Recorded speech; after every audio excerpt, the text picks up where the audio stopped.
Greetings. I am Dr. Graciela Canedo Livingston, Provost at Nebraska Wesleyan University.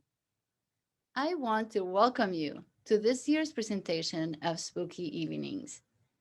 We here at Nebraska Wesleyan are excited and proud of this event that brings together scholars, artists, authors, and filmmakers to discuss the topic of horror in its various manifestations across the arts and the humanities. Professor Juan Jose Castaño Marquez and Dr. Matthew Jarvis have been working tirelessly to bring you the best scholarship in the field of horror through this unparalleled digital humanities event. I would like to acknowledge the generous support from the Nebraska Arts Council, Humanities Nebraska, and the Nebraska Cultural Endowment that helps make quality programming like Spooky Evenings possible. Again, welcome and enjoy this presentation of Spooky Evenings.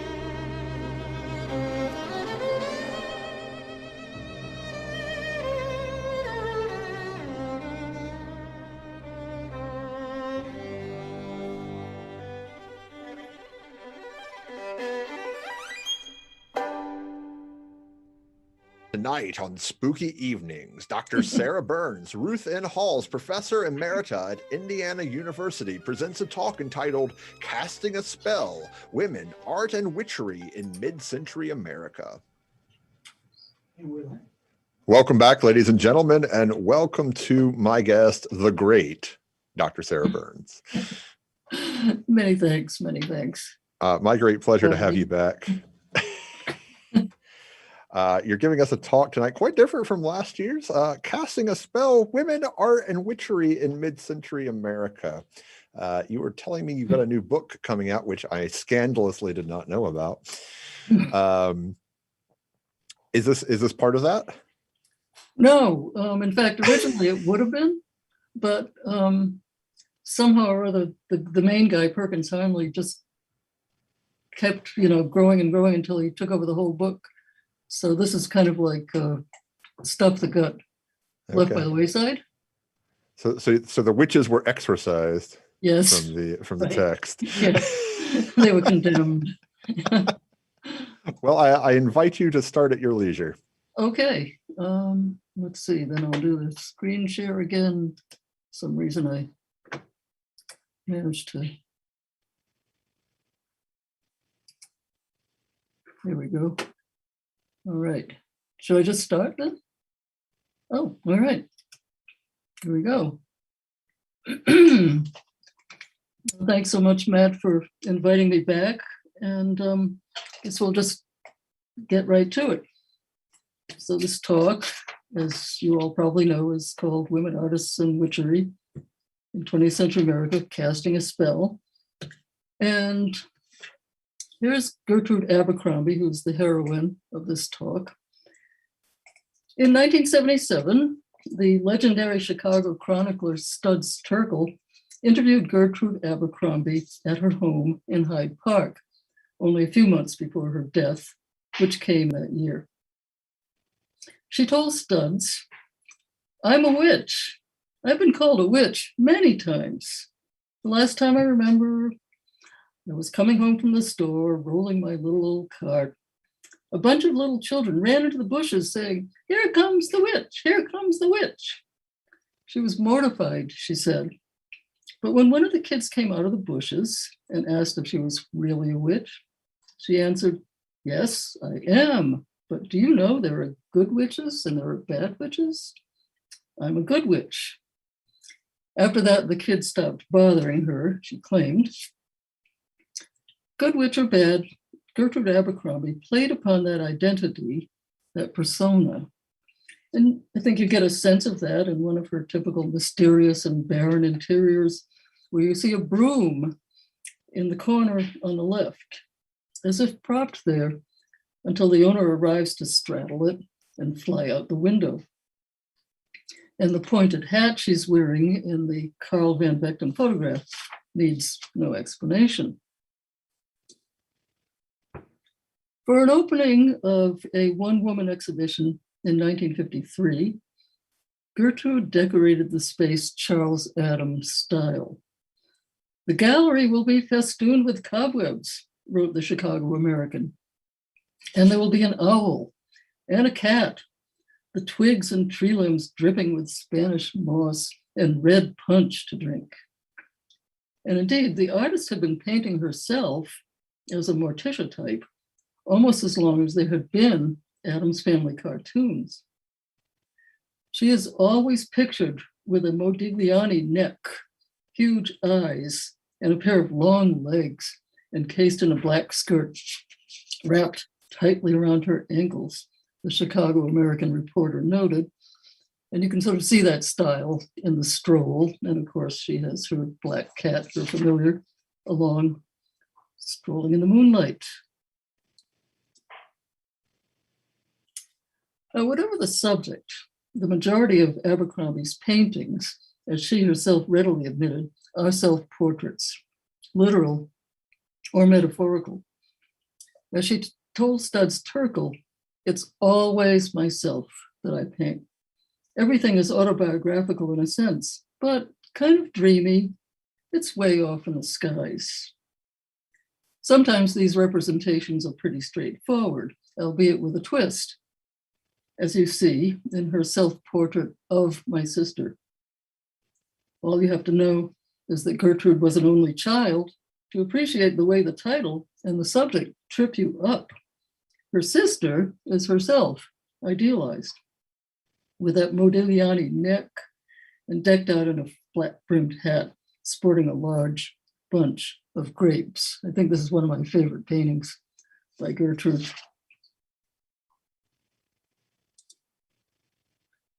So Gertrude Abercrombie was born in 1909 in Austin, Texas, the child of two itinerant opera singers. And here you see her mother, Lula, looking rather formidable.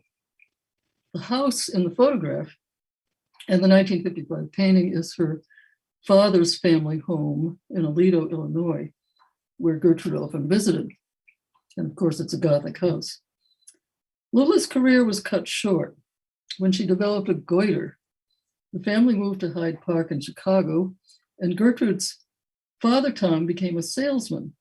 Unfortunately for Gertrude, both parents became Christian Scientists, which, along with Lula's rigid, severe, and chilly mothering, laid the groundwork for the daughter's rebellion against everything the elder Abercrombie stood for.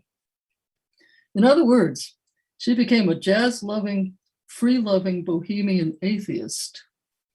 But also, her entire life, Gertrude felt ugly and unloved, thanks to Mommy Dearest. After high school, Gertrude moved downstate to attend the University of Illinois, majoring in Romance languages. Her career as an artist began haphazardly. She took classes briefly at the Art Institute of Chicago School and studied commercial art at another local art academy for a year or so, and that was it.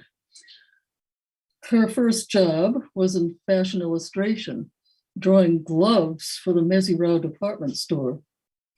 Later, in paintings, gloves, usually long, glamorous black ones, became one of her many emblematic stand-ins, which also include the compote, as you see in the painting on the bottom right, and the bunch of grapes.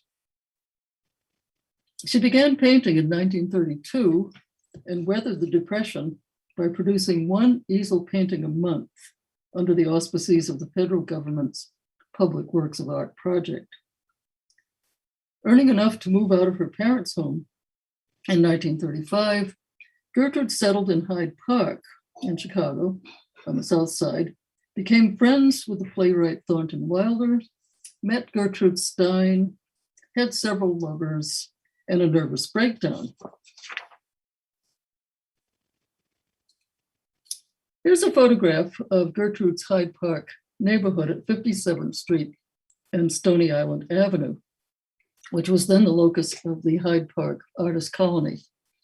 The buildings were originally concession stands at the 1893 World's Columbian Exposition. These two paintings mark the auspicious beginnings of Gertrude's career and announce the themes that would continue to define her work. There on the table, on the bottom, won the $100 Joseph V. Eisendrath Prize in 1936 at the Art Institute's annual exhibition of Chicago artists.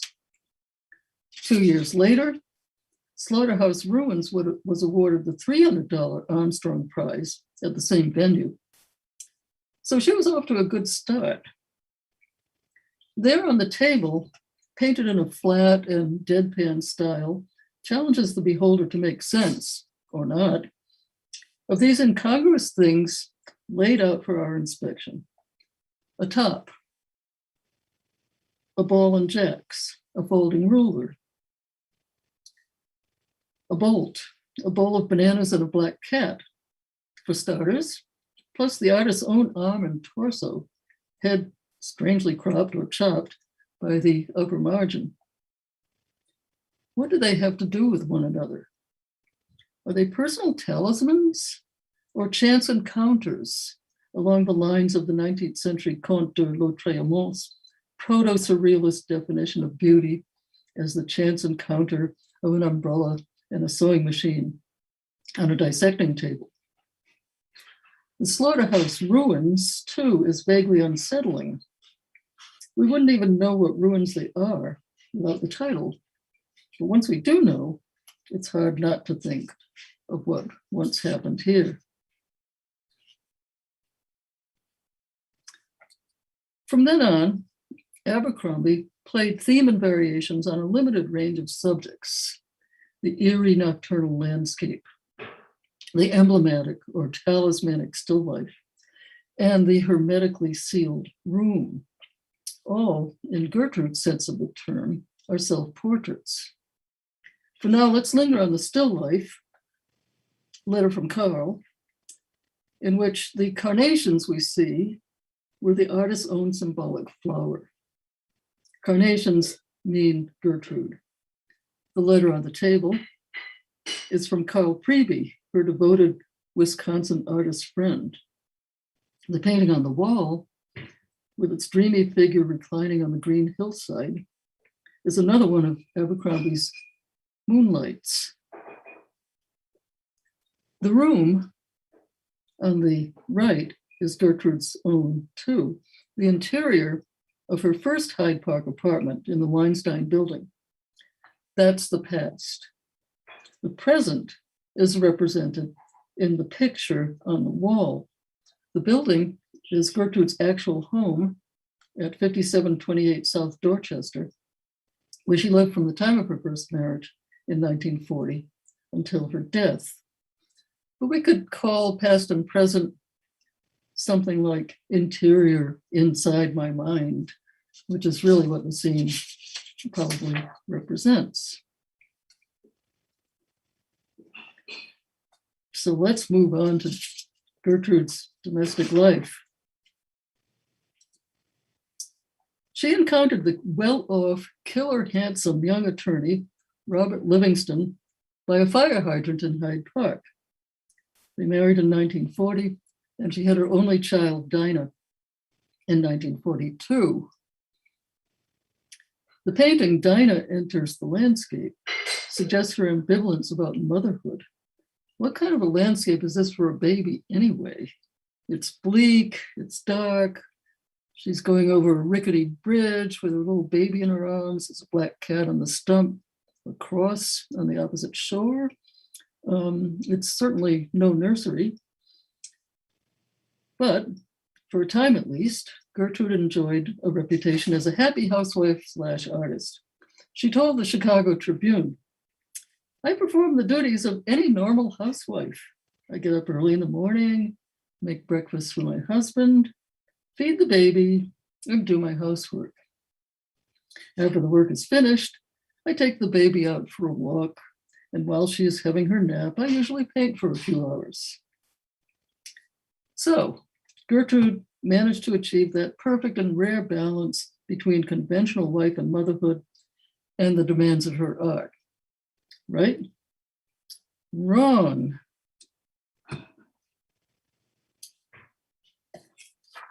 Sometime around 1946, Gertrude met Frank Sandiford, a gawky slacker who swept her off her feet. I think you can, just by looking, figure out that Frank was pretty much the complete antithesis of Bob.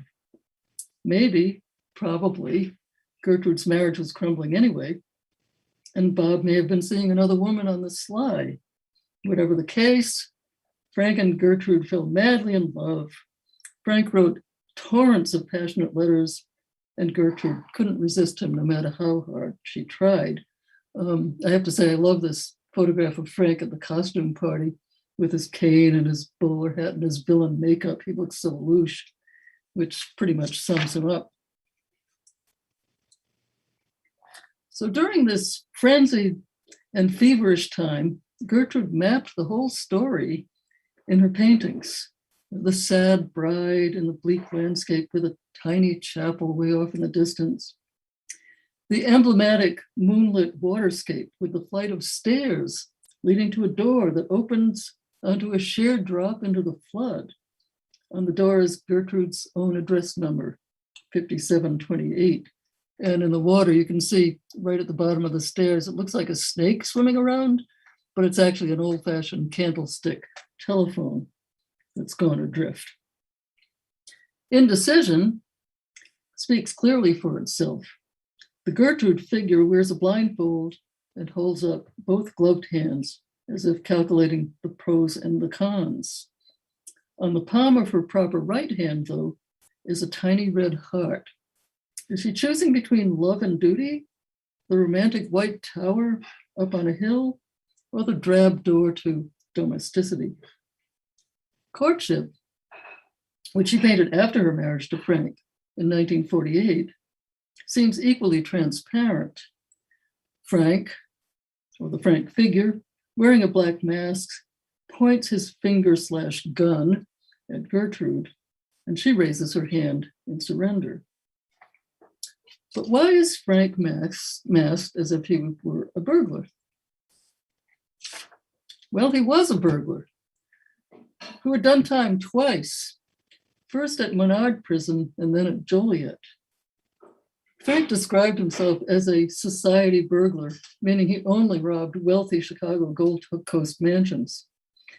He was also an aspiring author and succeeded in publishing this memoir, Next Time Is for Life, in 1953 under the pseudonym of Paul Warren. In the photograph in the middle, he's signing copies, appropriately masked, looking every inch the criminal. And on the right, Gertrude may have angled to design the book's cover, as this image suggests. I assume that was Frank's prison number 2883. It's easy to find copies of this book on eBay, where I got this one. And Frank's book is a colorful account of underground Chicago, full of gangsters, gambling dens, smoke-filled saloons, shivs, and prison sex. Here's just a tiny little sample. This is Frank's evocation of the orgasmic joy he felt when he was on the job, playing hide and seek with the servants in halls, knowing that one false step would be the end, creeping from room to room in the gloom of the night, listening to the sounds of breathing as my victims slept.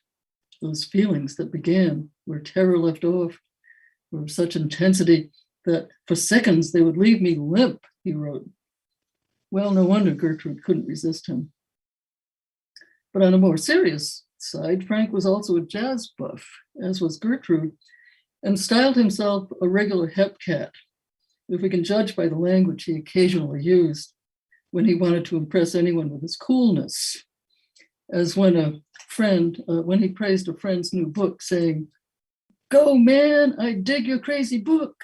And having Gertrude's and my name in it was a swinging ball. You're a real down cat, Daddy-o." But Frank and Gertrude really were serious lovers of jazz. And they knew many of the legendary musicians of the day, Dizzy Gillespie, Charlie Parker, Sarah Vaughan, among others. When they had Chicago gigs, the musicians often came to Gertrude's South Dorchester house, where they partied, smoked weed, drank copious amounts of whiskey and cheap sherry, and performed impromptu riffs around the piano. Gertrude's still life of an antiquated phonograph is, I think, clearly an emblematic portrait, one of the few that are not about her, of Dizzy, whom she dearly loved. And he loved her too. So, is that all there is to Abercrombie's art? Knowing as we do that it's almost exclusively autobiographical, we could stop right now. Is there anywhere else to go to open up a fresh perspective, to consider her work in other broader contexts? Well, to start, there's this whole business of being a witch. Gertrude wasn't the only female artist during the mid-century decades to assume that identity. Notably, the assemblage artist Louise Nevelson claimed and proclaimed her witch status, as seen in Life magazine's feature article, which zeroed in on the way Nevelson had upended, or maybe undermined, the domestic realm to transform it into something else, something strange and unsettling. Nelson's environment and her art play on and subvert the Gothic tropes that construct the home and its domestic spaces as a source of anxiety and a realm of confinement and control for women.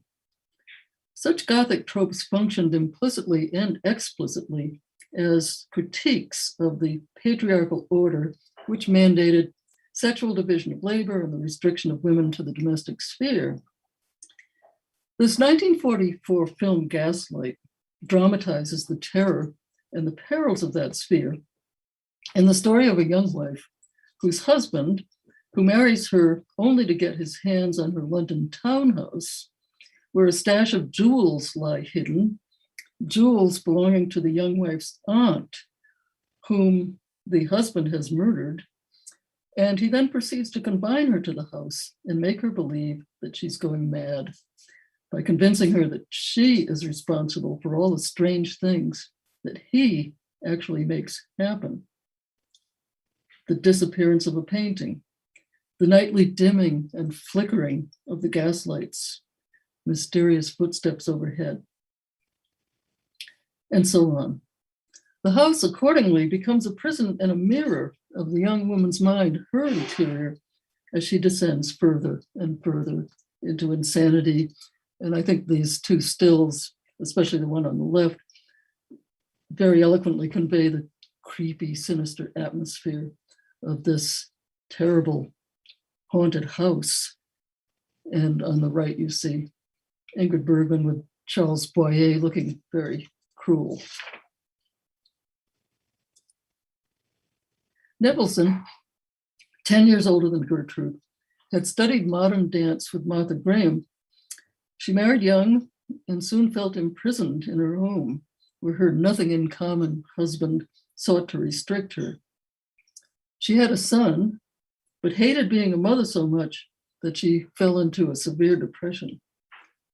Only after divorcing her husband and sending her son to live with his grandparents did she recover and begin her life as an artist. But these two images suggest how very undomestic she made her surroundings, in extreme contrast with those touted by the advertising industry, where housewives were invariably happy and devoted to their cleaning, cooking, husband pleasing, and child rearing duties. Nevelson's refrigerator is about as far as it could possibly get from the sparkling, well-stocked fridge in the ad. Note the tray on top containing a couple of old potatoes, so maybe lemons, and a pack of Pall Mall cigarettes. I'd be willing to bet that inside that red fridge, you'd find nothing but a stalk of celery and moldy leftovers. And in her own work in the 1950s, Nevelson subverted and transcended the domestic interior by defamiliarizing it, salvaging architectural and decorative artifacts, a baluster, a scrap of Victorian gingerbread, a dowel, a length of molding, a chair leg, a bit of headboard, arranging them in boxes and painting them black, subordinating each fragment to the abstract harmony of the whole. And on the right is an example of the kind of Queen Anne style Victorian house she metaphorically dismantled.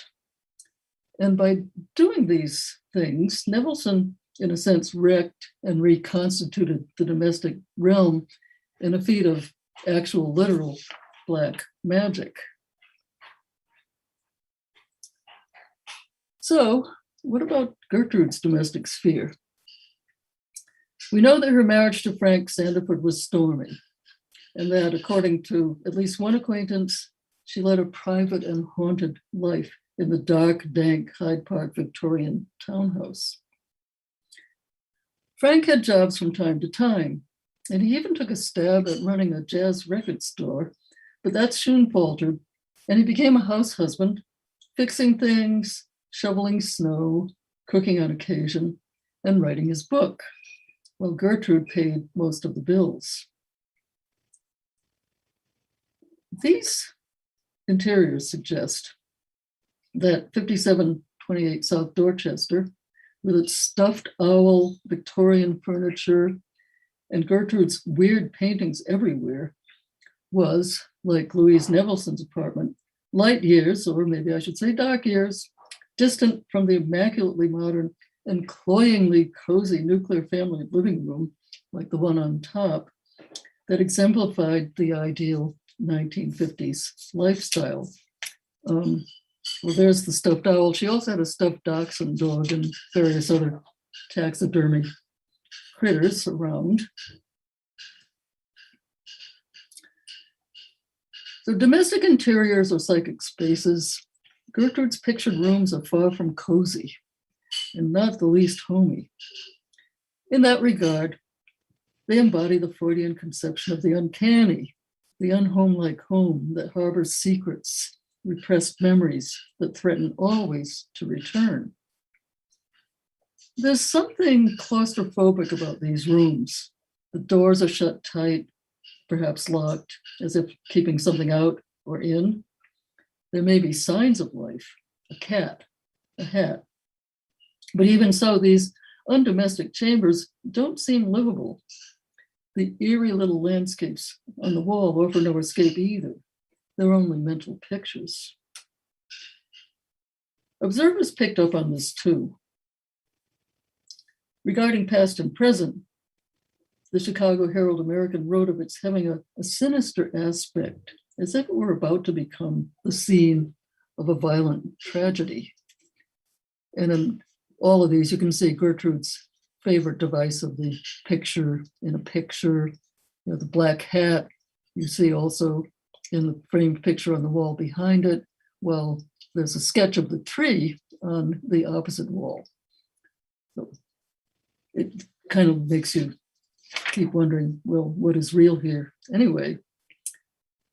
So this idea of the scene of a violent tragedy that these paintings seem to suggest, well, I think the closest comparison to this kind of interior would be to the nutshell studies created by Frances Glessner Lee to teach forensics, dollhouse-sized rooms where grisly acts of violence have occurred, tearing the domestic fabric asunder. Frances Glesner Lee was born very wealthy in Chicago and wanted more than anything to be a doctor. However, she was not allowed to attend college and had to settle for forensics. And she made these nutshell studies, 20 crime scenes, little dioramas, which were based on challenging cases in which multiple causes of death could be posited. They're realistic little rooms with working mousetraps and working lights. And in the example on the right, at first glance, you might think, oh, what a nice little dollhouse, until you see the body on the floor. And Gertrude's interiors, of course, only hint of unsettling things, yet, like Lee's, tempt us to try and decipher the clues to solve the mystery. In intermission telephone, as you see, the phone is off the hook. There's a toppled chair and a suggestion of violence as Gertrude's self-portrait overlooks the scene. It kind of leaves you hanging.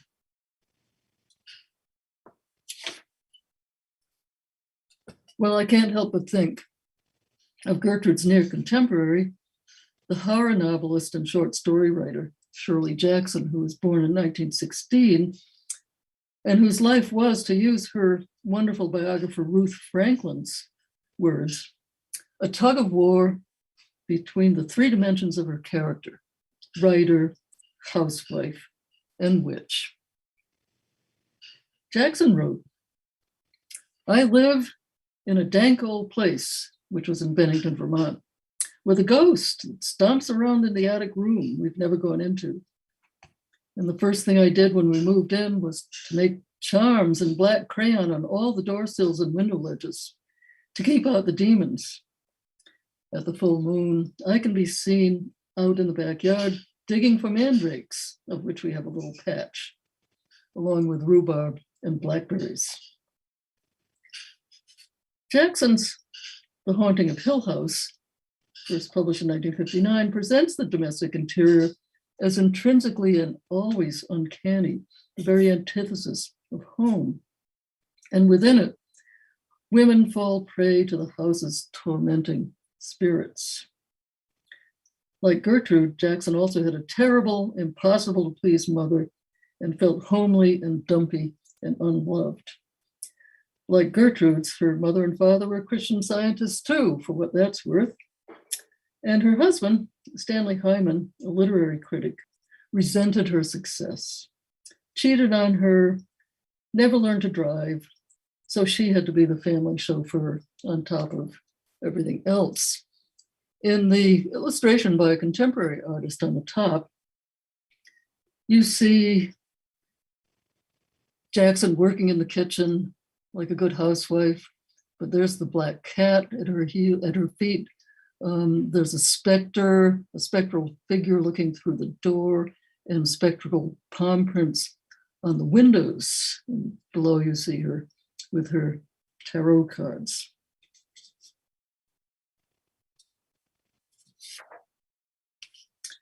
Biographer Franklin notes that for Jackson, witchcraft was important for what it symbolized: female strength and potency.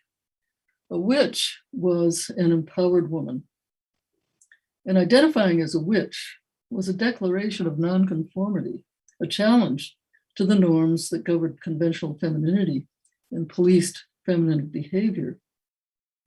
The women in Gertrude's paintings, like these, are likewise empowered. They're mysterious and dangerous. They have cats and owls. They tell fortunes. They read palms and cast spells. And yet at the same time, they are outsiders. Gertrude's queens are witches too, along the lines perhaps of the evil queen in Walt Disney's Snow White. And of course, there's always Morticia. All of these figures are emphatically non-domesticated. They don't sew curtains, coo over babies, or dress to please their husbands. If they cook, it's to make potions, not meatloaf. There was yet another witchy figure, though, to whom Gertrude was particularly drawn. Witch Gertrude maintained always that her work was all about herself. And as we've seen, the female figures in her paintings are invariably idealized or exoticized versions of herself as queen, as witch, as weirdo of one sort or another. But what of this named portrait representing the Countess Nerona? Who is she? And what inspired Gertrude to paint her? Judging by a sketch in Gertrude's notebook, the artist identified in some way with this woman. Recognizable in the drawing, she reclines languidly on what appears to be the same couch. The baby must be none other than Dinah. The Countess has the generic Gertrude features we've already seen, but the bouquet of carnations in the foreground gives away the game quite conclusively. The Countess Nerona is an alter ego, a version in fantasy of the artist herself. Countess Nerona appears again and again in Abercrombie's paintings. I've counted at least 4 versions, and there may have been more. She's always in black, has red hair, Gertrude was auburn, and reposes on a green Victorian chaise longue. So who was she? Countess Nerona was the villainess in a Wilkie Collins novella, The Haunted Hotel, first published in 1878. Part ghost story and part murder mystery, the tale follows the Countess's evil doings, which involve the murder of her wealthy husband, Lord Mountberry, for his money, and the deceptions she weaves in order to make it seem like a natural death, which might all have worked fine, except when the dead man's jilted fiancée, who dumped her to marry the Countess, the dead man's jilted fiancée is unknowingly asleep in the same room in the decayed Venetian palace that Lord Mountberry once occupied. She happens to wake up to see a ghastly mummified head, guess who, descending from the ceiling.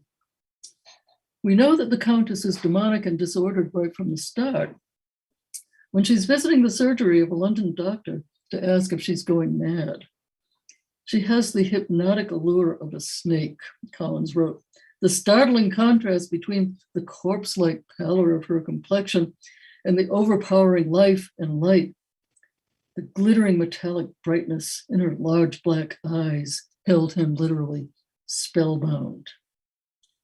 Later on in the story, the Countess is seen, eyes glittering and a face of cadaverous whiteness, robed in dismal black, reclining in a panther-like suppleness of attitude on a little green sofa. That seems to be the moment Gertrude focused on in her Countess paintings.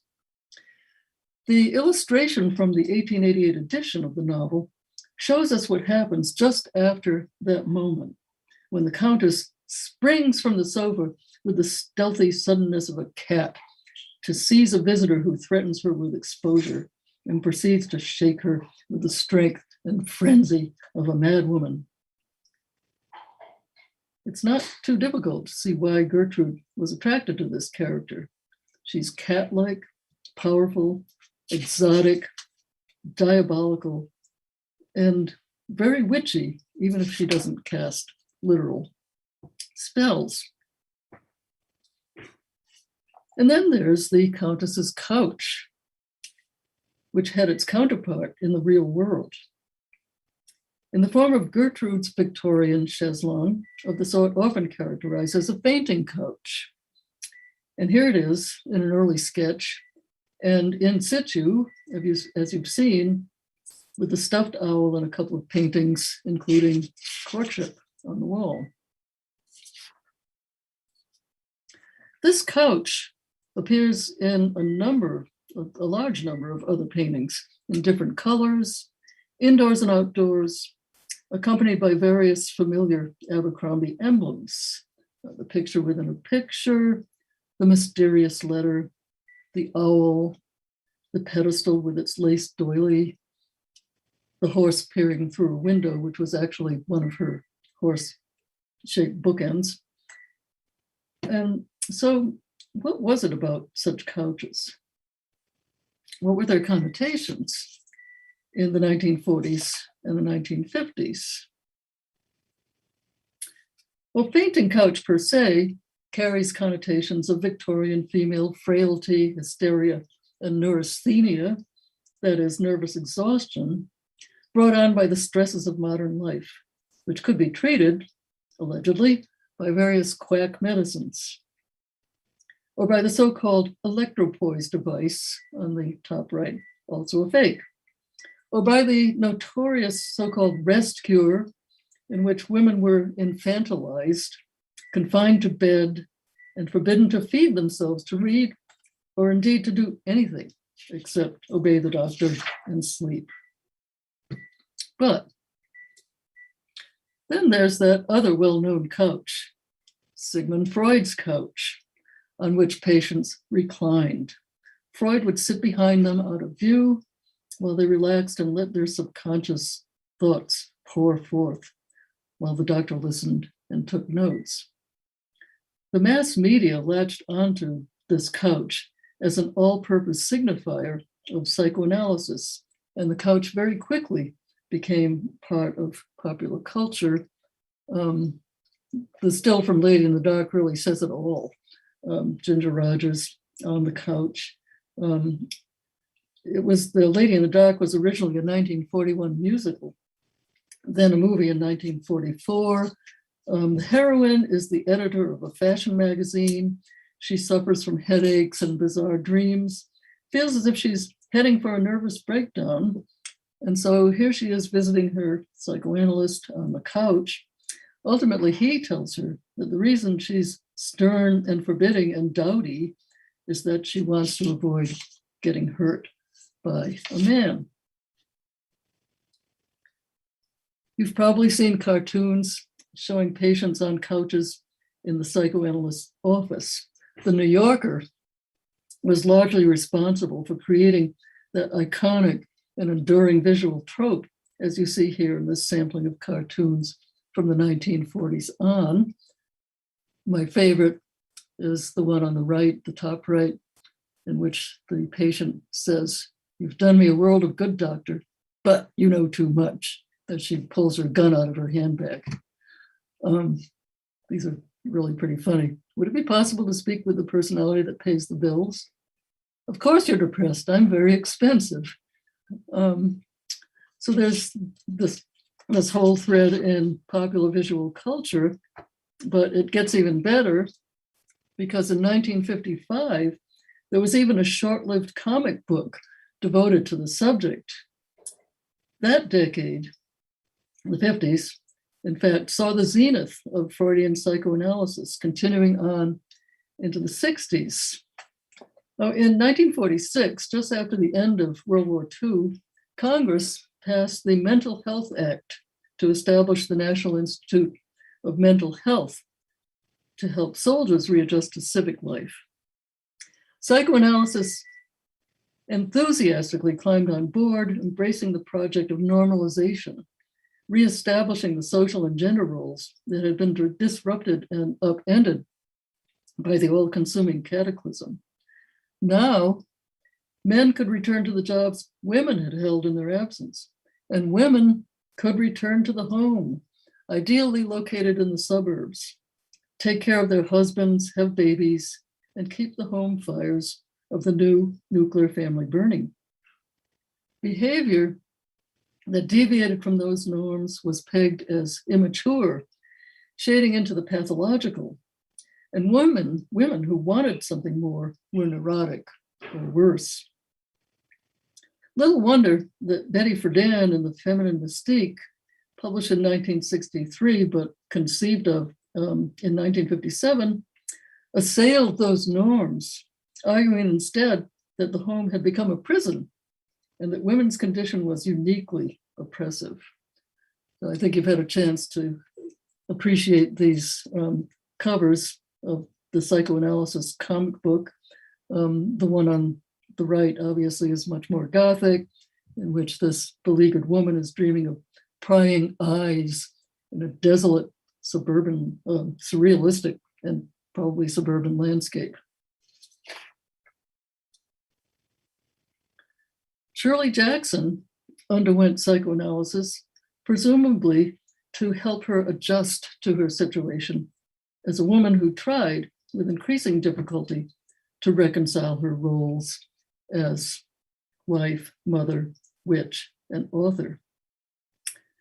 Jackson's conflicts came to a head in the early 1960s when she developed a state of anxiety so severe that she became agoraphobic, unable to leave the house that imprisoned, oppressed, and yet protected her. Both Jackson's Bird's Nest novel and the nonfiction bestseller by two psychiatrists, The Three Faces of Eve, deal with female personality disintegration, or split personality, as it came to be called, where, in the case of Eve, the mousy homemaker could suddenly and unpredictably morph into a raucous barfly and back again, neither one aware of the other, except that the drab housewife was the one who always had the hangover. Clinically verifiable or not, the trope of female multiple personality can well serve as a metaphor for the dilemma confronting women whose desires and ambitions collided with the domestic roles they were under so much pressure to embrace.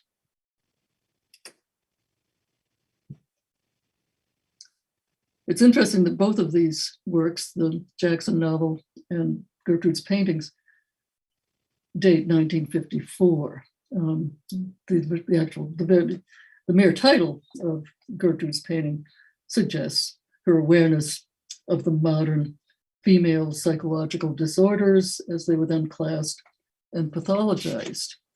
It's kind of interesting, though, to note that the shadow cast on the wall is whole, whereas the actual body is cleaved into two pieces. Gertrude underwent psychoanalysis too. She may have begun as early as 1947, when she was trying to cope with her chaotic emotional life, married to one man and wooed by another, or possibly even in the 1930s after the nervous breakdown. Whatever the case, the evidence suggests that she underwent psychoanalysis periodically in an attempt to curb her unruly impulses. In 1952, she experienced a crisis of some sort that sent Frank fleeing from the house and impelled her to write him in abject contrition. I know now that the trouble with me has been a complete selfishness. Even this panic and hysteria I've been having is like that of a pampered, spoiled child. I'm going to do everything I can to retrieve myself. I go to see Dr. Alexander Friday at 10. I will get well. I want to so terribly. I want to get rid of this horrible selfishness I have had for all these years. How could I ever have let it go so far? How awful that I've caused my dear husband to suffer along with me. So there's a pretty good possibility that the fainting couch images are coded references to her own psychoanalysis and to her layered identity as a mentally ill modern woman, as crazy, murderous Victorian alter ego, and of course, as a witch. And it's also likely that her conflicts came from, or were exacerbated by, being crammed into this Procrustean normalization box as much as her own messed up head. In the painting, as you can see, she's performing, or the Gertrude avatar is performing a magic act, levitating herself above the fainting couch or the psychoanalytic couch. There's a mysterious letter on the floor. The awl on the table is something I've tried to puzzle out actually and can't quite get a handle on. The shell in the bottom right is another symbol that she often used to signify her own, sort of sense of enclosure, imprisonment, unable to get out of it.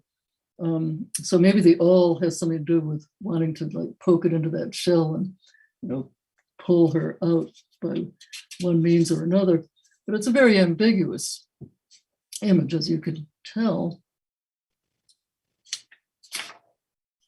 But Gertrude's troubles continued and multiplied.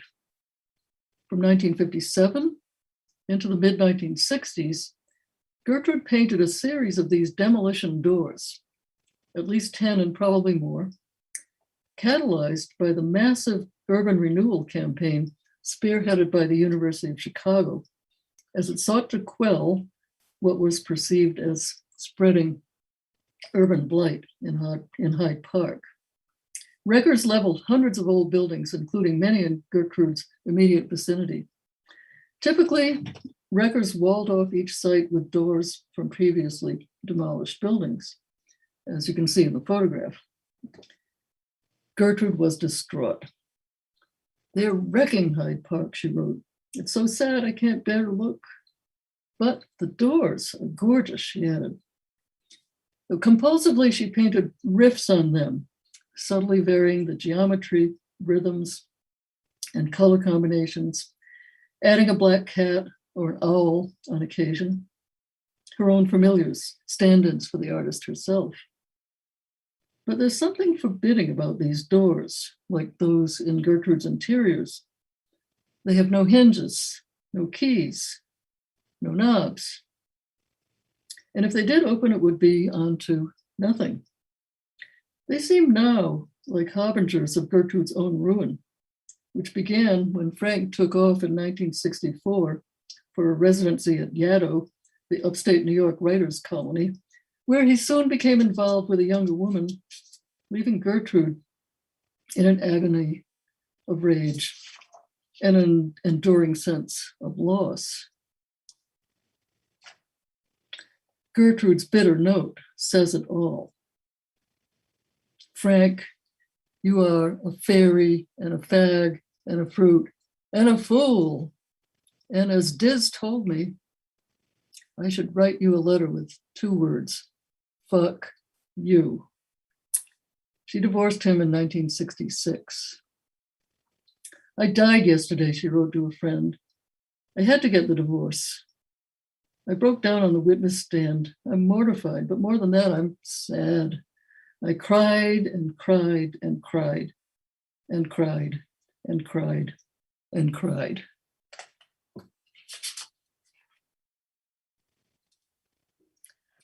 Over the 11 years that remained to her, Gertrude suffered severe health problems compounded by alcoholism. Her painting output dwindled to almost nothing. Always a cat lover, she became something of an all-out cat lady. She took in boarders to make ends meet, but became increasingly decrepit and ultimately lived in one downstairs room because she could no longer climb upstairs. Frank, against all expectation, became a model citizen and fathered 2 children with his new wife, who, ironically, worked as a prison librarian. Daughter Diana became a reclusive astrologer in Costa Rica. After Gertrude died, most of her unsold paintings went to the Illinois State Museum and Illinois State University. With the exception of a few dealers, collectors, curators, and scholars in and around Chicago, she pretty much vanished from the art historical landscape. But in recent years, she has enjoyed at least a modest revival. Note here in the photograph, she's holding an ostrich egg, which right above her is portrayed also in that little painting. Chain smoker and inveterate drinker, Shirley Jackson succumbed in 1965 to death by heart attack. She was 48 years old.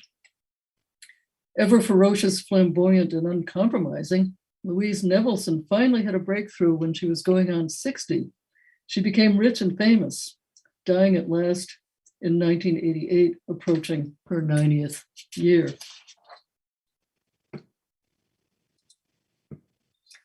Ironically, perhaps, the American TV show Bewitched, premiering in 1964, was a popular success for several seasons. It chronicled the marriage of the young witch, Samantha, to an ordinary human. Although Samantha is determined to lead the life of a typical suburban housewife, she can't resist using her magic in innumerable domestic situations and dilemmas. Ostensibly a piece of commercial TV fluff, the show played with and even subverted a host of cultural stereotypes, and along the way critiqued the stultifying drudgery of household life. In mid-century America, it was far simpler and much more fun to be a witch in fiction than in fact. But for those women artists who sought to transcend their socially prescribed roles, witchery, despite its many attendant hardships, was a serious business. So that's all, folks. Thanks for listening. Can't see you, but I hope you had fun.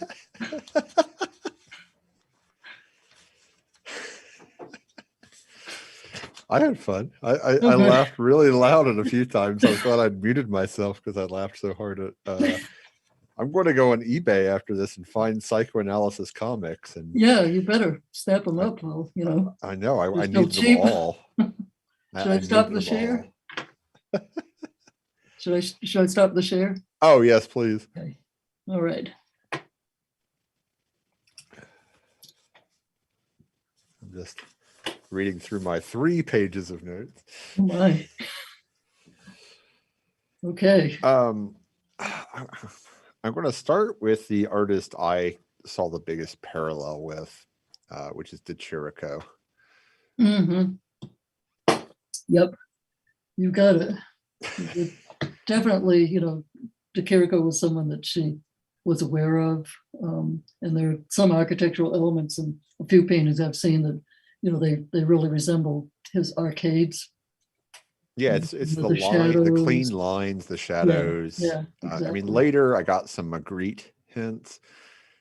Mm-hmm. Yeah, in fact, particularly the what was it? The one where it's half of her split personality. Uh-huh. Yeah, I definitely got the hint of Magritte in that, particularly the what is the one with Magritte where he's looking into the mirror, but you see the back of him while he's looking right, into the mirror. Yeah. A similar idea. I'm blanking on the name there. Yeah, she was often you know, compared with Magritte, or you know, people referred to Magritte when they were studying her paintings.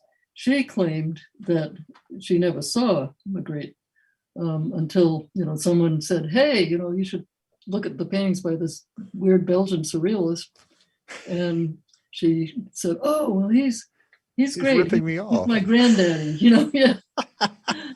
So, you know, surrealism was pretty well represented in Chicago in gallery exhibits and, you know, in the Art Institute. So certainly she took from or was inspired by surrealist art. And I think De Chirico is, you know, a really great example. I want to throw in 2 photographers to the mix too. I want to throw in Hans Bellmer. Uh-huh. Who people probably don't know as well. The doll. So what? The doll, you know. Hans and his Banality series. Mm-hmm. Is that later? Yeah, it's when there's really deep shadows and something sinister clearly had happened. But you're trying to peek because there's a rope on the floor, and I mean, you know, I'm not familiar with that series, so I'll have to check it out. Okay. Because I was like in the middle of your talk, I was like, what is his name? But yeah, and I was also thinking a little bit of Claude Cahun as well, particularly when she, you know, in sort of like these trans performative photographs, particularly the one in the portmanteau or the armoire, whichever you want to read it as. Those sort of like intrusions on traditional domesticity. In this time period, which I mean, Cahun consistently will do, but that was the specific one I was thinking of. Yeah, it's a similar kind of, you know, just a subversion and role playing and, like gender switching. And I mean, Gertrude seems to be pretty centered in her own female identity, but, there's. Sure. But I was more affectionate- thinking about post 19th century, moving into the 20th century. Mhm. In the end of the 20th, at the end of the 19th century, right? The idea of like Satanism in art, and stuff, it's so almost like passe because it's so performative in these spaces, right? If you look to the Weimar Republic, even moving forward into the 20th century, if you look to Paris at the end of the 19th century, Satanism, witchcraft, necromancy, all of these things are so performatively felt, where it's so like garishly over the top, like even Milieu, right? It's so like in your face. Mhm. And so it's fascinating to me that when we get into the mid 20th century, it's I'm a housewife, but I have a magic vacuum cleaner that will eat you. Yeah, You know? Yeah. So I mean, it's fascinating that the corruption leaves the idea of sort of pop culture in its own way, because we're pre-pop art, right? If we want to, I don't know where you situate pop art. I don't know if you do the weird transformation that Warhol makes in 1960 on the dot, if you want to situate it before with some of the British stuff, like, and different people want to put it, or with Jasper John, depending where people want to put it. But I would say that this is definitely pre-pop culture, and I think of surrealism as being the parent to pop culture. It is in a lot of ways, I think, yeah. Well, I think in my mind, it goes romanticism into surrealism into pop art into neo-pop lowbrow. That's the transition in my mind. Mhm. But what I think is fascinating is this. There's a continuity in the idea of witchiness Mhm. born out in late surrealism. We were talking about Rawls before we went on air, and it's like, well, what is the goddess of pornography become? What does Satan sowing the seeds of discord become in the 20th century? What is the most subversive thing post World War I, post World War II? It is the housewife. Mhm. Straddling Notre Dame doesn't cut it anymore. Yeah. Sort of like, discord and mayhem from within. Yeah. Yeah. Because that's the new iconography, particularly in American art. Like, it isn't Notre Dame, it's Levittown. Exactly. Yeah. Yeah. So that's what I take as like a core here. And how it then what I would find curious is what's the next iteration, which is what I'm now wondering about. Like, where does it morph into post this surrealist, late surrealist work? Like, where does it live in feminist pop art? Because I'm sure it continues. Well, I mean, I think one thing that's interesting, this is a little bit tangential, but once the new waves of feminism really get going and get momentum, many women embrace witch identities, right, in a very positive way. It's like not the oppressed housewife anymore, but I'm a witch and I'm powerful. And that certainly becomes, I think in some ways it is mainstream in pop culture. Well, because you also got the reclamation of the identity in some ways, in terms of like the shift into the 80s and now the postmodern re-representation of the 50s. I think that in the Floating Lady with the Table, I think that it's a syringe with barbiturates in it. Oh, yeah, gosh. Bingo. That's my read on that, because I'm thinking of like when Quaaludes came out, when the housewife with the martini and the Valium. When was this? This is the 50s, and you see that now represented. We had a couple people highlight this. Burnett Calafell hinted at this the other night, in this idea of like the reinterpretation in postmodernism of these female figures as domestic sort of like interlopers, in contrast to Witchery. And I think that's what it is. I think it's more of an authentic use than the madmanization of the use would be my guess. Mhm. Well, I mean, I'm so glad you brought that up, though, because that makes such a lot of sense as far as, Gertrude is concerned. That, I'm sure she took Valium and the various popular, tranquilizers. Well, that was one of the treatments too for that sleeping cure, right? Was to give you sleeping drugs. Right. Yeah. Yeah. And so Like people the just got rescue, addicted right. to them. Yeah. Because of course, like, you see in movies like The Wolf of Wall Street, right? Which portrays the late 80s into the 90s, they talk about things like Quaaludes, which became illegal because people started to realize that if you stayed awake on them after 30 minutes, the effects were extreme, and it was like leaving the body. Mm-hmm. Oh, wow. I think the one he takes in Wolf of Wall Street are called lemons, which you also had the lemons on the top of the refrigerator. So that was my tie-in for you there, as my art historical detective work. Well, thank you so much. I will, I'll credit you if I publish anything about this. I appreciate it. I was thinking too of some of the movies, because you brought in a lot of movies, which I'm always happy to talk about movies. I was thinking about 3. I'll give them in order. I was thinking about Spellbound in 45. I was thinking about What About Eve in 1950. And then, of course, The Haunting in 1963. I mean, I thought about Rebecca and things. I always think about Rebecca. Yeah. But I mean, more of a true through line to subversive witchery and domesticity. Rebecca is very put upon. So I was trying to avoid that in my thoughts. I was really thinking too with The Haunting, just the differences in the types of women. Same with All About Eve. But I mean, like Betty Davis in All About Eve from 1950, right? Is that type of witch as a personality. Yeah. Yeah. That becomes, it becomes queered. It becomes not queered just female. It becomes queered performatively in terms of drag.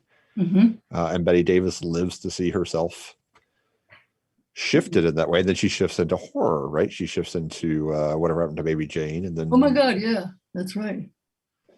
So, I mean, she becomes self-caricature and performance willingly, unlike Joan Crawford, which she takes the same track, but resisted, right? She wanted an Academy Award out of it. Betty Davis just falls into it, but owns like the camp dragness of it, which I think is fascinating because, I mean, I don't think anybody ever thought of Betty Davis necessarily as being, the same sort of like glamorous diva of Joan Crawford in her youth. I could be wrong about that, but Davis considered herself a much more serious actress than Crawford did, and so I think it's worth an analysis of that in 1950 as how that persona shifts as well as a professional woman. Oh, here's my butler. Yes. All right. Thank you. Hello, sir. Thank you, James. His name is actually Dennis, but when he's my butler, he's James. When he's my chauffeur. Okay.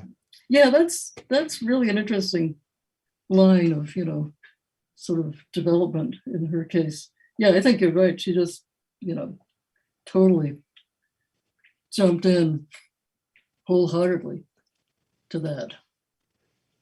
I think Abercrombie fits into that mold. I mean, she's obviously plugged into pop culture, as you put it. And so, I mean, she's also marrying somebody who literally writes, pop pulp fiction. Right, exactly. Which it's hard to like be more plugged into pop culture than that. You're the grocery store checkout fiction. Yeah. Which is where pop art comes from. And I think that there's this cultural legacy here. I mean, because I learned about this artist from you tonight. I did not know of Abercrombie before tonight. Glad to know about Abercrombie now. But this is sort of like the connections I'm seeing in relationship to it in the 40s and 50s, particularly, because I really,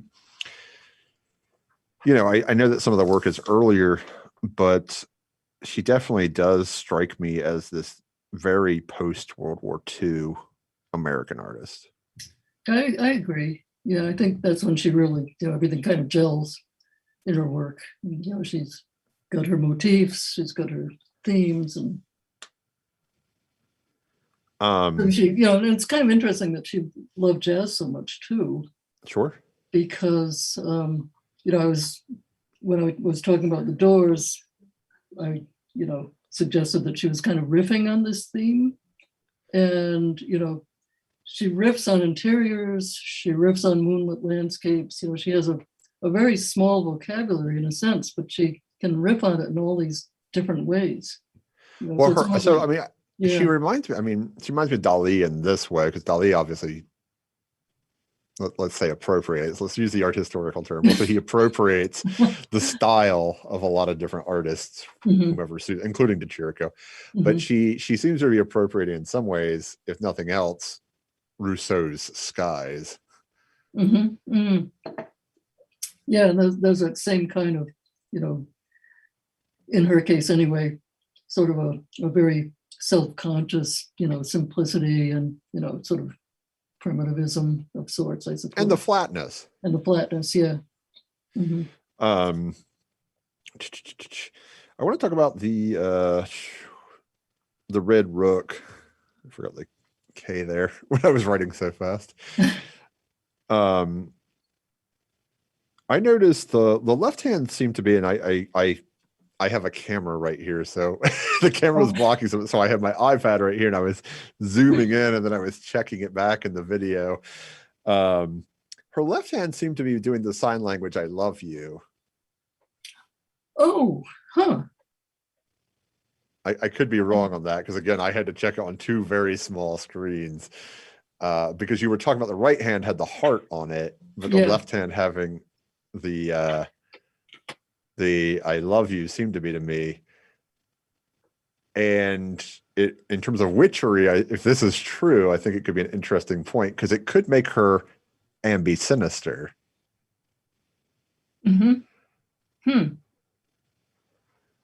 Although her left hand it's like, I guess. See, is it a Satan, or is it an "I love you"? Like, yeah. I'm not... Well, it's a little bit ambiguous. I probably deliberately so, I guess. But again, either way, rather witchy. Yeah. So just to throw that out there as a note I had at the time. And I couldn't tell, again, because I was looking at really small versions of it. I have a 55-inch television in front of me, but then I have this little camera blocking that exact spot. And I was like, oh no. Yeah, it was driving me crazy. To that end, her romance itself parallels another surrealist piece, which is a film, Un Chien Andalou. Like, her life feels like Un Chien Andalou in some ways. If you think, not the middle of the film, I guess, the two lovers, and then sort of like the desolation of the love on the beach. As the seasons pass. So I think, I don't know if that was necessarily an influence, but her life does seem to have parallels to it. That's just a thought for you. You said she identified in the letter from Carl with carnations. And I'm going to go with my art historical wayback machine to the 18th century. I'm going to think of Greuze here. And I'm going to think of the idea of virginity in flowers. Is there anything to that? And if so, I may have a reading about the there on the table. Oh, okay. Virginity and flowers. I don't know enough of the biography here, and that's the part I'm missing in terms of being able to deep dive too much. given that she was no virgin, I'm not Yeah. sure whether, I mean, I think there's probably some sort of personal connection. She and Carl Prevey exchanged thousands of postcards. She wrote letters prolifically. I bet I could, probably dig down a little bit to figure out. Well, I wonder if it was like each love, there's a restoration point. You know what I mean? Restoration point? Sort of like if you think to, we'll borrow from Madonna from the 80s, like a virgin, right? It's the return of the virginity in relationship to the new lover. Oh, of course. Yeah. That would make sense, I think. Because, I think she always craved, to have a fresh page, a new love. Well, because they're white too, right? The carnations Yeah. are white, and that's the other reason I went there. Mm-hmm. It is interesting. So there on the table is before that, right? It's before the letter from Carl. 1935. Yeah. So I'm going to give you another further back than Greuze. I'm going to go immediately before Greuze. I'm going to go to Chardin. Mm-hmm. And I'm going to borrow from all of Chardin's bizarre boy paintings with tops and jacks, and the puns about being a jack, because also he has the jack card in his pieces. And of course, I mean, we're in the psychoanalysis realm here, so banana is obviously very phallic. Made much use by the Velvet Underground and Andy Warhol in pop art. All right, yeah. Then we have her head being chopped off. So this disidentification of the female body in relationship to breasts, which again, very Unshinandalu. And then, just the cat. I mean, whenever I see a cat post 1863, I think of Olympia. So in relationship to a woman. Yeah. So I'm thinking perhaps it's got some sort of legacy in terms of perhaps anonymous sexual encounters here in this case. So I think they're actually a good slide ID, or not slide ID, slide comparison of the renewal and the flowers and the sort of like self-identification. And I mean, you were talking about analysis and things. I think it makes perfect sense. Again, this is yeah, the black cat though, you're right. Olympia. Oh my God. Yeah, I tell students it's one of the two worst cats in art history. The other one is in an early Chardin, the skate from 1728. It's hard to tell which one is worse. The newspaper certainly made more fun of the Manet cat than the Chardin. Sure. Well, then the cat is, all about random, sort of promiscuous sexuality. Absolutely, right? Yeah. It's not a dog. No, right. The dog would be Fido for fidelity. The cat is a nocturnal creature that has sex at night. This one is a black cat, so if you miss the point. So I mean, that also its association with witchery that way, and sexuality and witchery. So. Yeah, then the young Parisian modernists, they hung out at the Chat Noir. Yeah. Yeah. Wow. So I had a question about the Compote newspaper. There's a cross in the piece. It's like on a piece of fabric, right? And I was wondering why. That's a very good. Where is the newspaper anyway? It's like a cloth with a cross on it. Yeah, right. Oh, yeah. The gloves. Yeah. Pair of gloves crossed. Yeah, so that would seem to signify something more than just gloves. Yeah, and I don't know. Again, I keep my mind always goes to the 19th century, but Beardsley perhaps, and some of his more sapphic engravings, particularly like the two women. I forget the name of the piece. The two women like at a diner, and the one has like horns. Oh yeah. Like these things sort of came to mind during the talk to me. Dinah enters the landscape, maybe think to Goya. particularly sort of like the idea of the witch bringing a younger child. Child to like eat. Yeah, or to like a younger, you know, a younger initiate. You get sometimes in Goya. I mean, usually it's crones, you know, eating the children, or giving the children to the devil. But you do sometimes get. I mean, particularly in the Great He-Goat, you get younger witches. And is it? Well, actually, I love this. Your reading of that painting. That's great. Wow, that gives it a whole other dimension. Than, you know. Well, I mean, it flows in that kind of way, because Goya's stuff when he gets to witches is sparse. You know, the witches take flight. Probably the most famous one, thanks to Eggers using it at the end of the Witch, right? It's 3 witches and 3 men and an ass, and the sky is black. Right? It's not meant for you to miss anything. And so some of this simplicity, I think, is intentional, where it appears, you know, sort of dreamlike at first. I think it's more intentional, so you don't get distracted by the point, which actually does happen in Chirico. Chirico will give you something stupid sometimes, and you'll get distracted by it. You don't get that here. Yeah, but I can really buy into your reading. Especially because there's this black cat on the other side of the bridge, you know, and she going. And he always had the familiar. Yeah. More so, and I don't know what the exposure is here, or what, you know, she was per se thinking in relationship to that, but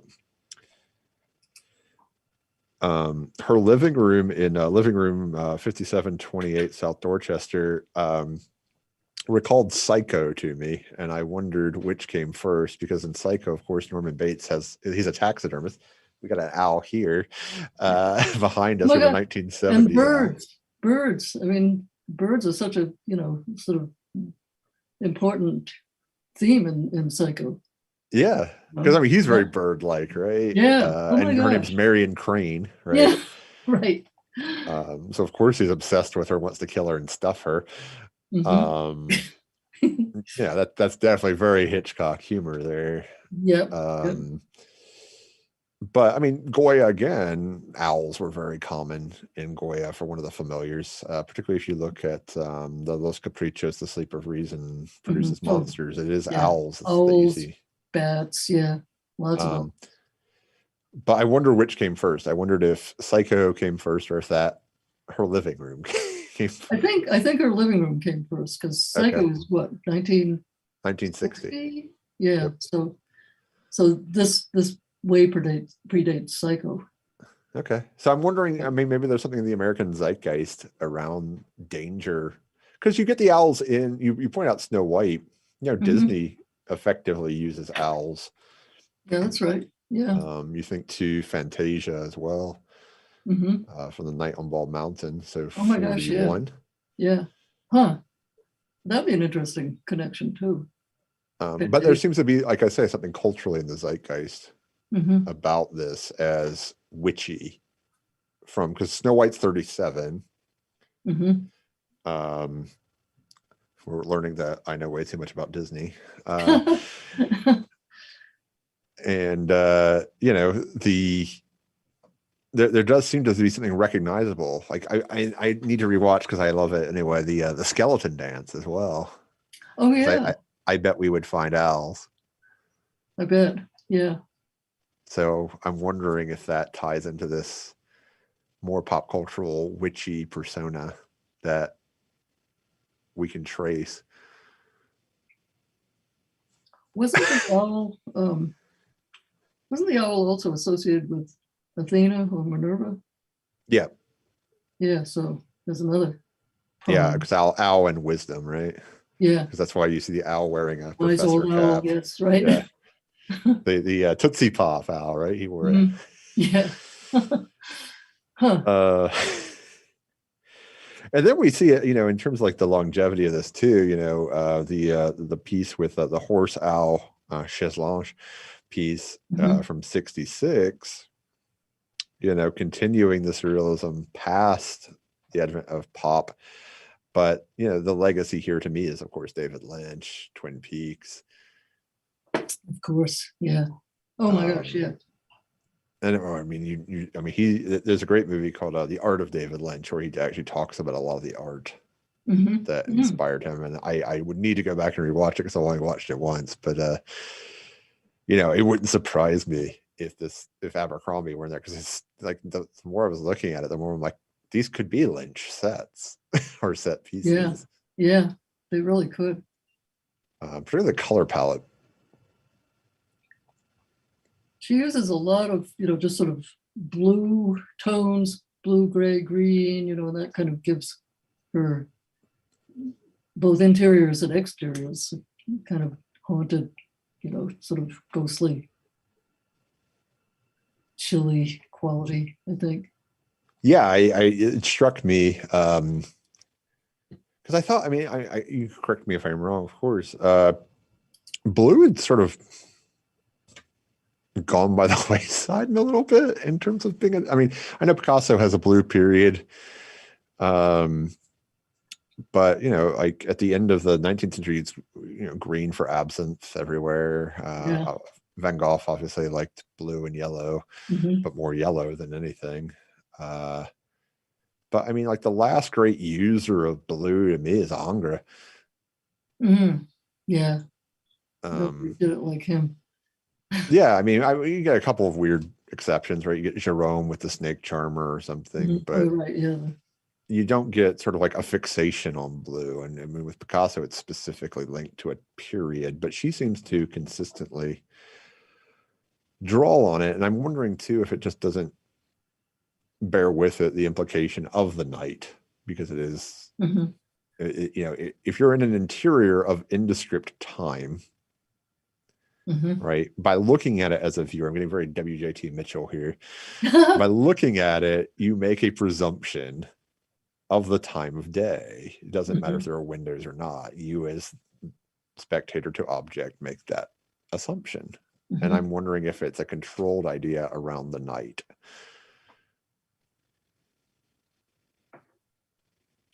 Something that you sort of cues you into. Yeah.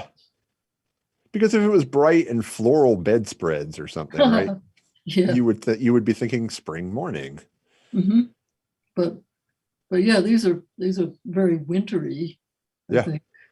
And certainly not, suggestive of bright, cheerful day. Right. And that's consistent though, right? It's consistent with what we've seen before with her in terms of nocturnal outings, cats. Exactly, yeah. So I'm wondering if it's always night in these Is paintings. it always night? Yeah. Well, occasionally it's not, because if there is a window, and some of them do. Yeah. You look out and it's daylight, blue sky in that case, clouds. But, much more generally, I think, there is this kind of twilighty quality, if not actual full bore, nocturnal. I was just thinking about Whistler. Yeah. It's funny because I tell students about Renoir. I was like, it's always the weekend and sunny and 72 degrees and 30% relative humidity, and it's the greatest day you've ever experienced. No one always. Is sad. Yes. Yeah. Which is funny because he was so poor. If not for Kayabat, right? That's right. Yeah. Sorry, I'm trying to make sense of my notes, which can be a chore unto itself. I like the bringing in of Bewitched and Samantha Stevens too, because I'm really hung up on this transition, as you might be able to tell, from surrealism into pop culture with this reading that you've got going on. And there's some iconography that progresses. There's a Looney Tune, for instance, of this woman, it's very mid-century, it's very Jetsons in the sort of line and animation style, and the husband asks her what she's been doing all day, and she gives him like the full, mid-century housewife, all the chores and things she had to do, and then she's like, and I bought you something too, and it's a rolling pin, and he's like, what's that for? And she whacks him over the head and says, little man, I've had a busy day. Which reminds me, actually, there was Shirley Jackson.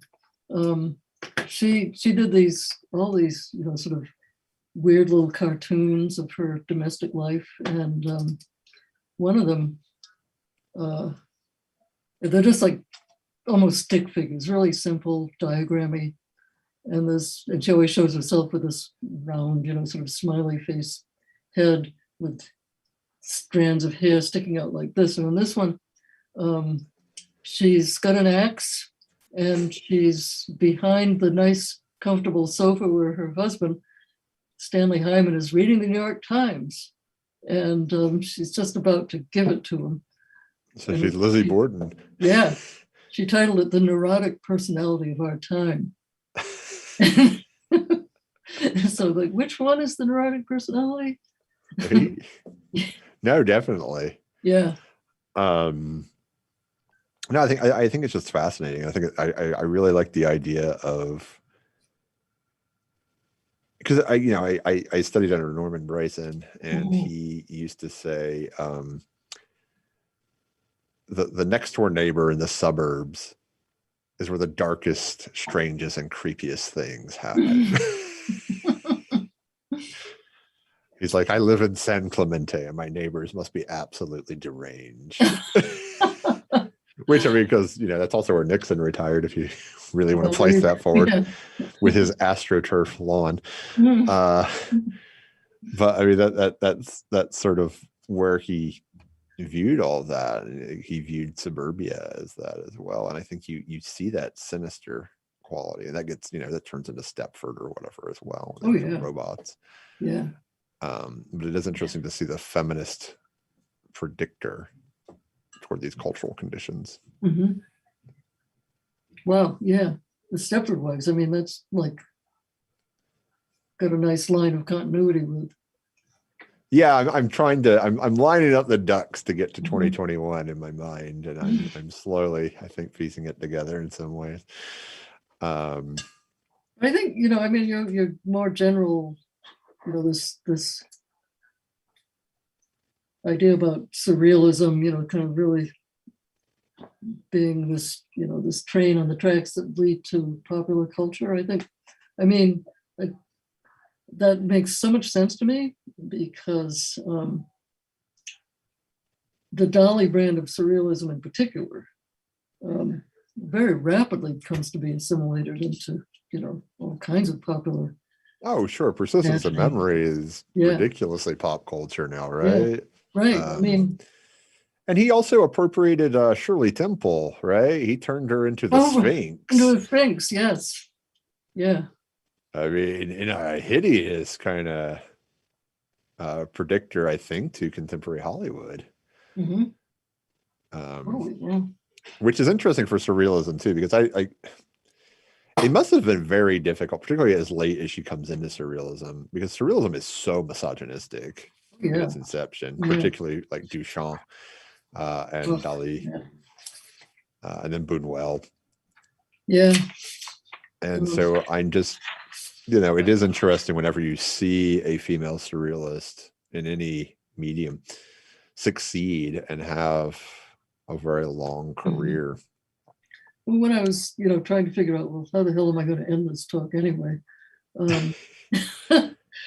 I was thinking about, other women surrealists who did, achieve their own voice and deal with themes of domesticity, gone amok or gone awry. Like Dorothea Tanning is a great example.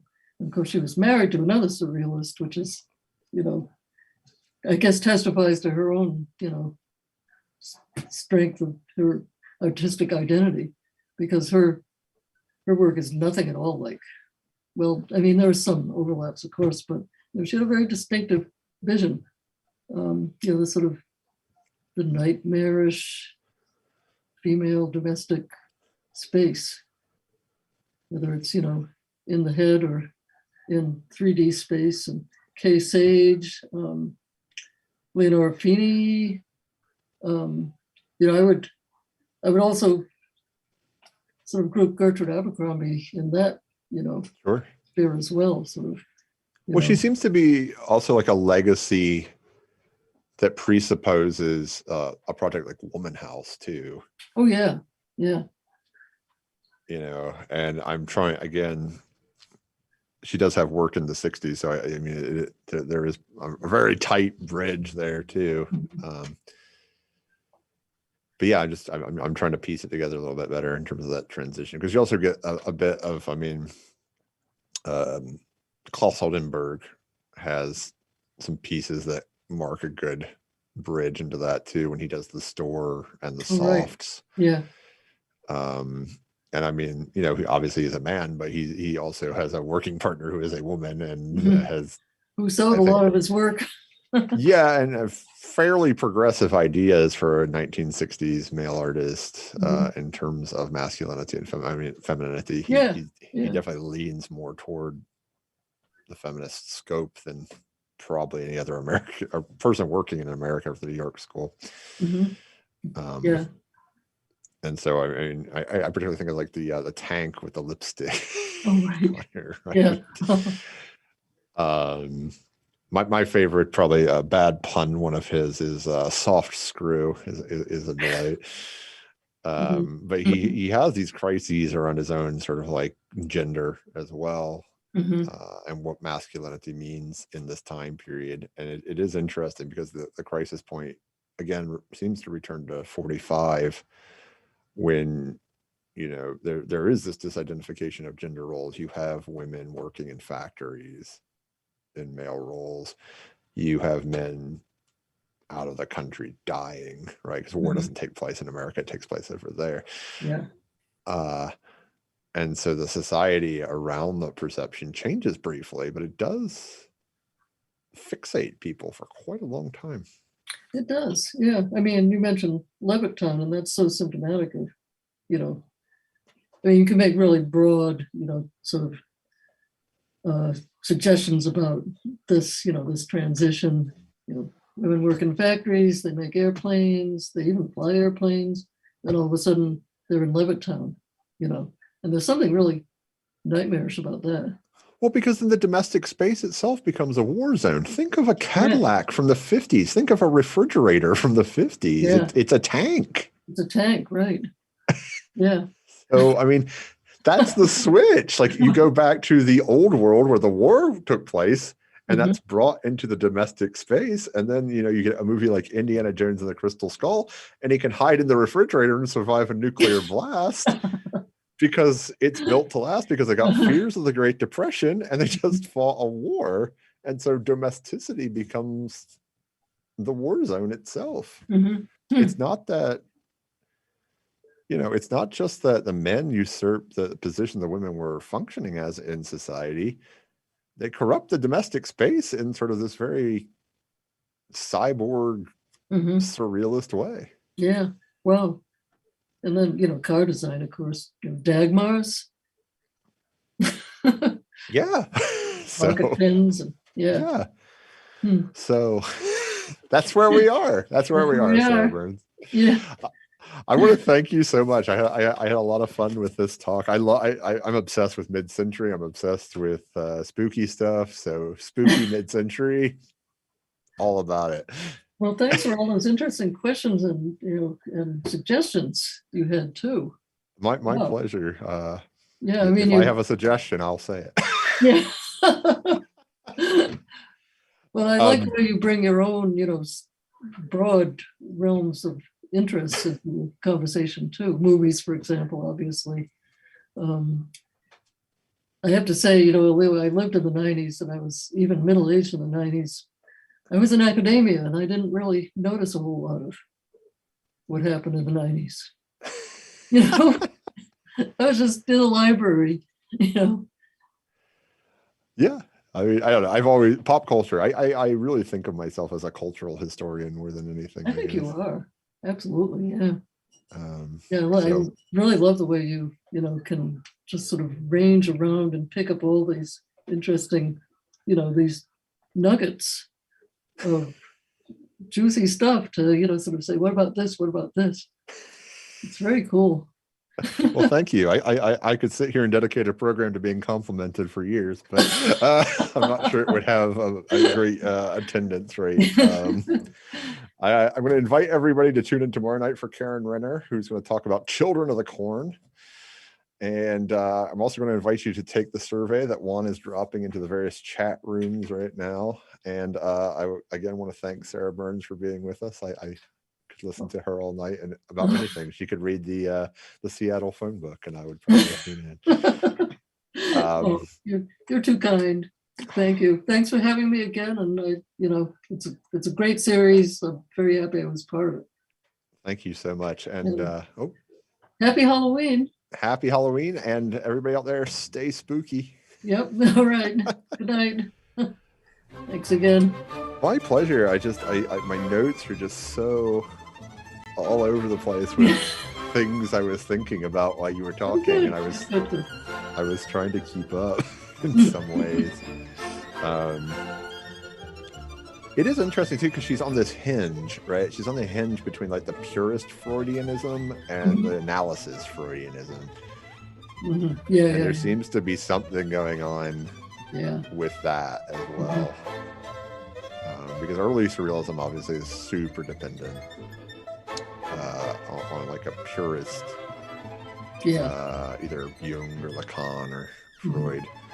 But this definitely seems to be entering into that analysis of the self part that some of the iconography hangs on. Yeah, exactly.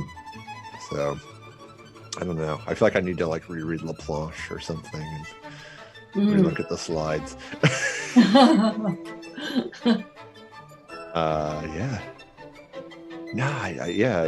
You always bring up such interesting things, and an artist I haven't. I mean, I was familiar with the picture Dorian Gray last time, but I wasn't familiar with the other stuff. And then I just started thinking about him and Paul Cadmus over and over again.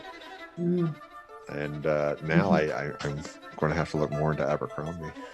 I hope you do, because I was like, there's just so much more that you could do. Just thinking about her, looking at her, writing about it. Because I was also trying. I can't remember like when Duchamp dies. That was on my mind.